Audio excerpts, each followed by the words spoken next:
Hi and welcome to my channel. Vanga Sutalam. As you know, I have been posting a lot of videos and blog posts related to the procedures for relocating into Italy and the guide for public transport and how to renew a permesso di soggiorno. So there are many kind of videos I have already put, and there have been several requests from many students asking me to post a video or a blog for explaining the procedure on how to convert the student permit into work permit.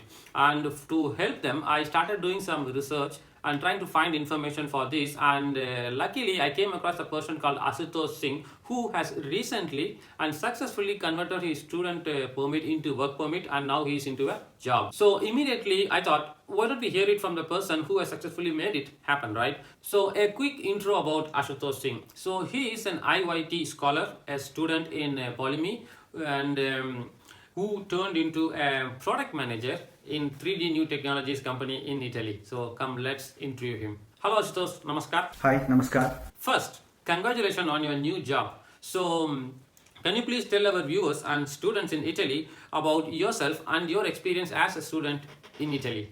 This is Asutosh Singh. I have completed my master's degree in mechanical engineering from Politecnico di Milano, one of the best universities in the world. And right now I'm working as a product manager in one of the Italian company that manufactures SLM. SLM is a mechanical process, like laser melting. Talking about experience as a student, my experience in Italy was pretty nice. It was good. And also because I was one of the few students who had got IYT scholarship, Invest Your Talent Award. So I was treated well, and I went like special treatment from the university, from the agencies, from the embassy. So yeah, it was nice. Talking about the study, I can speak about mechanical, that how the professor taught. Professors were good, they were really nice. They were ready to clear your doubts, and they were ready to suggest you that what you should do in your career. And PoliMi gave you a lot of options for your choice, that what you actually wanted to do in the field of mechanical as a specialization. So I chose additive manufacturing. It is advanced manufacturing process that I took, and it was nice. It was mostly oriented towards industrial experience, what industries need and what you should do. And PoliMi is like a kind of industry, and they have a lot of machines and instruments. So I was fortunate enough to work in SciTech lab. It's a lab of Politecnico that works on additive manufacturing. It was quite famous, by the way. And I work with Professor Previtali. He's well known for lasers, and also with Professor Demi, Professor Anoni. These are the big names, and yeah, it was pretty nice. Very, very, very nice experience as a student. They also helped me, in talking in terms of industries and in terms of how to approach industries and how to get the problem sorted out. Before we go into the actual conversion process of the permit, can you tell us how easy or difficult it is to get a job in Italy, and how did you manage to get a job? See, to be very frank, it's not as easy as people think. It's not only about the job, also because here language is a big barrier. Even if the company wants you to get in, they have this problem that if you do not speak Italian, it's going to be very, very difficult.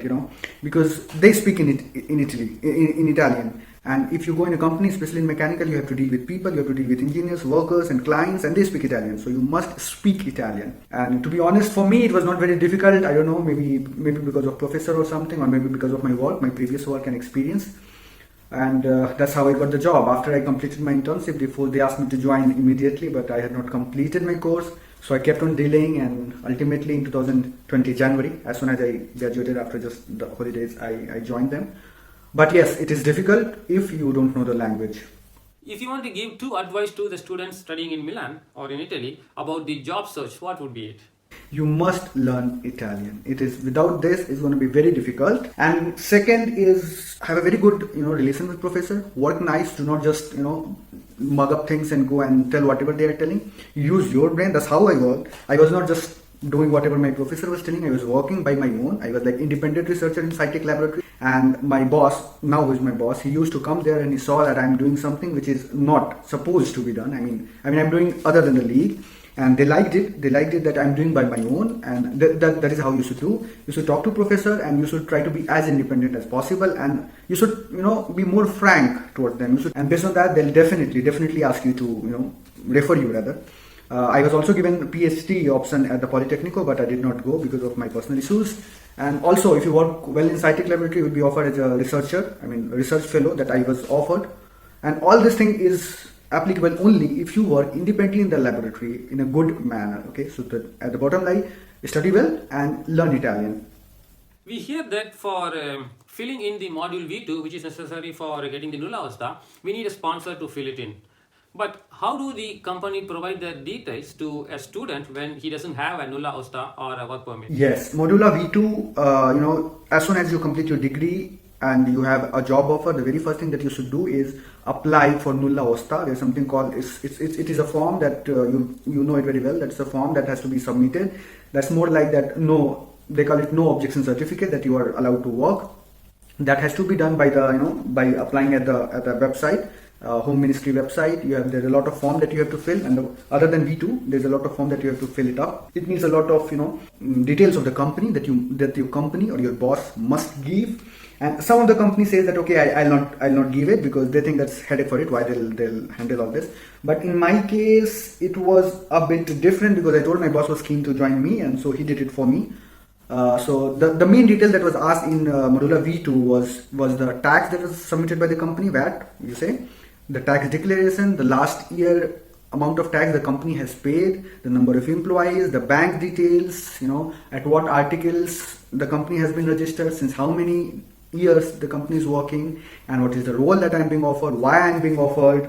And as far as sponsorship is concerned, for people like us who had completed masters in Italy or bachelors in that case, I don't think a sponsorship is required. All they need to do is apply on the website, and they have to pay, I think, 100 euros or something. That is it for the stamp.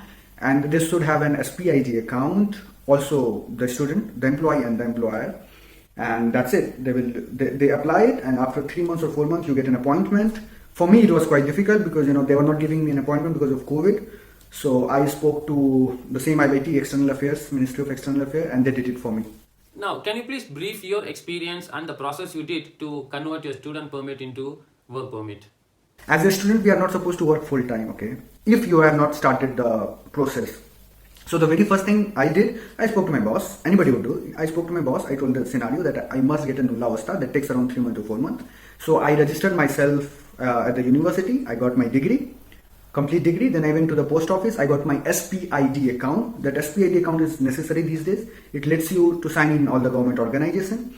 Then I registered myself on the website of Home Ministry, and I created an account and I submitted my documents. And then I applied for Nulla Osta. Again, Nulla Osta consists of 7 sections. 2 sections is for the employee. That was for me, my details. I have a residency or not, and all this detail. As soon as you apply there, you give the details. 2 sections for employee, 5 sections for the employer. They'll submit it up. You will get it submitted. Then they'll ask you a list of documents. The list of documents that you must have it after completing this process is residencia, degree certificate, and job contract, obviously, of course. So all these 3 documents they'll ask you to mail, and as soon as you mail them, they'll wait for some time. For my case, it was because of COVID, it was delayed. They'll ask you to come to the prefettura, whatever prefettura you have. If it's Milan, it's Milan. For me, it was in Varese. I went there with the document, and they'll ask you to bring 2 stamp.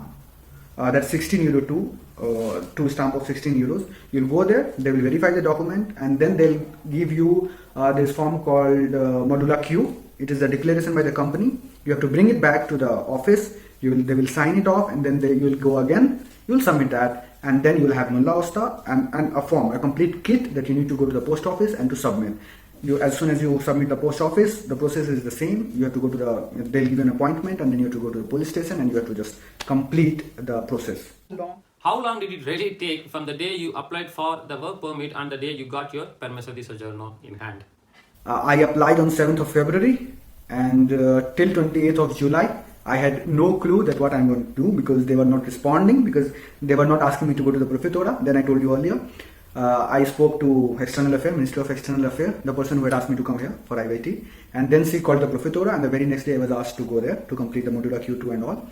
So that day I got the permesso kit. I submitted to the post office. I got an appointment. I went to the appointment. Now I'm waiting for my residence permit kit. Finally, how did you manage to get a job in Italy? Is it through some online portals or friends or relationship with your professors?